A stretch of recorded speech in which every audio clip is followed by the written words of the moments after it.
जय गुरु आसतु श्री श्री ठाकुरंकर गोटे बाणी आलोचना करिवा। श्री ठाकुर बाणी माध्यम होती सदाचार बंच बढ़े लक्ष्मी बंधा तारा घरे। सदाचार तीन प्रकार यथा मानसिक सदाचार, शारीरिक सदाचार और आध्यात्मिक सदाचार। ये मानसिक सदाचार कौन आसतु ए विषय ठाकुर कौन कहले। श्री ठाकुर कहले सदाचार मान ही है बंचीवा बढ़िवार आचरण। मने मने एपरी चिंता करने को हेबो, एपरी भाव पोषण करने को हेबो जहाँकि बंचीवा बढ़िवार सहायक हेबो।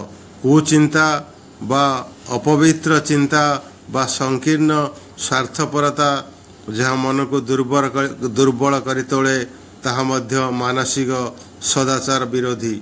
पुणी अन्य प्रति द्रोह बुद्धि, अन्यर अमंगल कामना, अन्यर क्षति करिवार चेष्टा, पारस्परिक प्रीति और ऐक्य परिवर्ते विरोध और विच्छेदर कल्पना एसबु मानसिक सदाचार, एसबु मानसिक असदाचार बोली गण्य।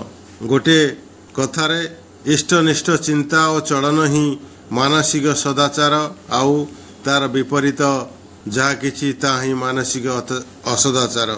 पुनरावृत्ति इष्टनिष्ठा चिंता और चलन ही मानसिक सदाचार, आउ तार विपरीत जहाँ किछि ता ही मानसिक असदाचार।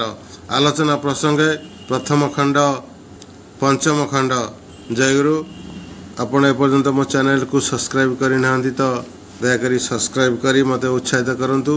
मु एहीपरि धर्म संबंधी, श्री श्री ठाकुर बाणी संबंधी एवं सोशल अवेयरनेस मोटिवेशनल वीडियो आपण पाखे पहुँचा चेष्टा करे।